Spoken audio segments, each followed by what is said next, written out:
Hay nombres en la historia de la ciencia que todos conocemos, pero muy pocos transformaron el mundo de una forma tan radical como Marie Curie.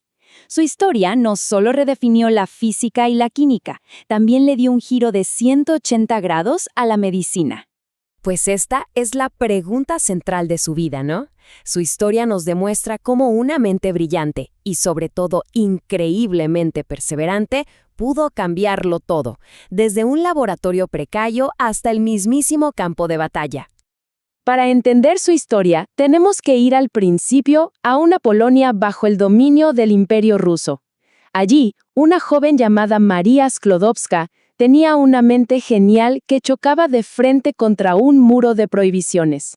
Sus ambiciones eran simplemente demasiado grandes para las barreras de su tiempo. El contraste era brutal, no podía ser más claro. En Varsovia, sus sueños eran literalmente ilegales. Pero en París estaba la Sorbona, un lugar que le ofrecía un futuro donde el conocimiento no tenía género. Así que con 24 años tomó la decisión que lo cambiaría todo y se fue a Francia. Y ella misma lo describió a la perfección con estas palabras. Para ella, París no era solo una ciudad, era la llave para entrar a un universo que siempre le habían negado. Bueno, ya instalada en París y después de graduarse con los más altos honores, eligió para su tesis de doctorado un tema que en ese momento era un misterio absoluto: unos extraños rayos que emitía el uranio, descubiertos por Henri Becquerel. Pero claro, ella no se iba a conformar con solo observarlos, ella quería medirlos. Y aquí es donde vemos su verdadera genialidad. El método de Becquerel era cualitativo, o sea, solo podía decir si había radiación o no. Pero el método de Curie fue una auténtica revolución. Usando un electrómetro, un aparato inventado por su esposo Pierre y su hermano Jacques, convirtió el estudio de la radioactividad en una ciencia precisa, cuantitativa. A ver, ¿y cómo funcionaba su sistema? Era ingeniosísimo. La muestra radioactiva generaba una corriente eléctrica pequeñita en el aire, y ella la neutralizaba con otra corriente, una que sí podía medir, que generaba al presionar un cristal de cuarzo. Al medir cuánto tiempo tardaba una en cancelar a la otra, podía saber con una precisión increíble la intensidad de la radiación. Un método brillante y súper sensible. Y aquí es donde la historia da un vuelco. Al usar este método tan preciso para medir la pechblenda, un mineral que contiene uranio, se topó con algo que no cuadraba. Los números eran altísimos, mucho más de lo que el uranio por sí solo podía justificar. La única conclusión lógica era que ahí dentro había algo más, algo nuevo, desconocido y extremadamente potente. Y su hipótesis dio en el clavo.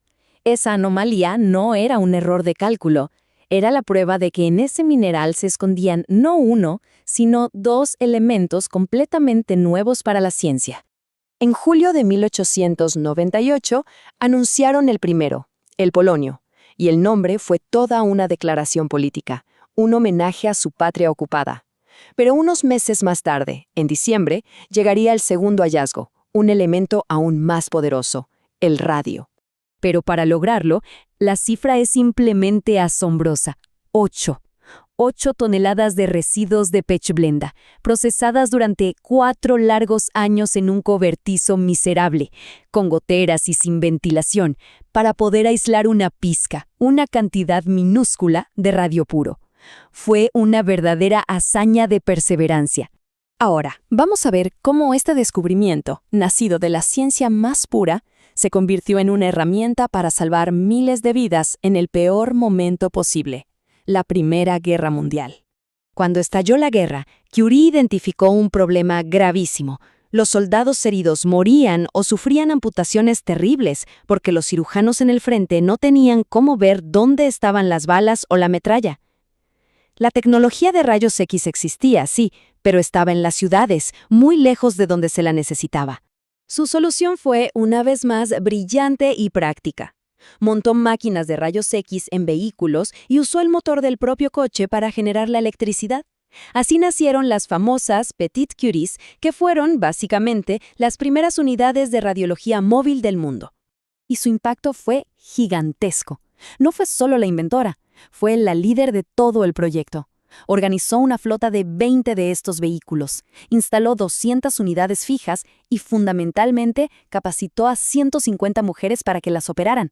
Se calcula que toda su red de radiología atendió a más de 1 millón de soldados, salvando un número incontable de vidas y miembros. Pero su legado en la medicina no se detuvo en el campo de batalla, para nada. De vuelta en el laboratorio, el radio se estaba convirtiendo en una nueva esperanza contra una de las enfermedades más temidas. Los Curies se habían dado cuenta de que el radio podía destruir células enfermas más rápido que las sanas. Y esto dio origen a la braquiterapia, una técnica que consiste en colocar una fuente radioactiva justo sobre un tumor. En Francia, el tratamiento se hizo tan famoso y ligado a ella que se le conocía popularmente como curiterapia, un tributo a su descubridora. Marie entendía que el futuro pasaba por la colaboración. Por eso, fundó el Instituto del Radio, un lugar totalmente revolucionario donde físicos, químicos y médicos trabajaban codo a codo uniendo la investigación más básica con la aplicación clínica para luchar contra el cáncer. El impacto de Marie Curie fue tan inmenso que las barreras que derribó y los honores que recibió son en sí mismos una parte fundamental de su historia. Echemos un vistazo a esta cronología, porque es increíble. Fue la primera mujer en Francia en doctorarse en física, la primera mujer en ser profesora en la Sorbona, y lo más asombroso de todo, la primera persona en la historia en ganar 2 premios Nobel en 2 ciencias distintas, física en 1903 y química en 1911, un récord que aún hoy sigue siendo extraordinario. Décadas después de su muerte, Francia le concedería su más alto honor. En 1995, sus restos fueron trasladados al Panteón de París, el lugar donde descansan los héroes de la nación. Y el punto clave es este. No fue enterrada allí como la esposa de alguien importante, sino por sus propios y extraordinarios méritos. Fue el reconocimiento definitivo a su genio individual y a su inmensa contribución a la humanidad. Y hay un último detalle que lo dice todo sobre ella. Marie Curie nunca patentó sus descubrimientos sobre el radio, porque creía que debían estar disponibles para todo el mundo. Y esto nos deja una pregunta para reflexionar. En un mundo donde la ciencia avanza a una velocidad de vértigo, ¿qué podemos aprender de su ejemplo sobre el propósito y la responsabilidad que vienen con el conocimiento?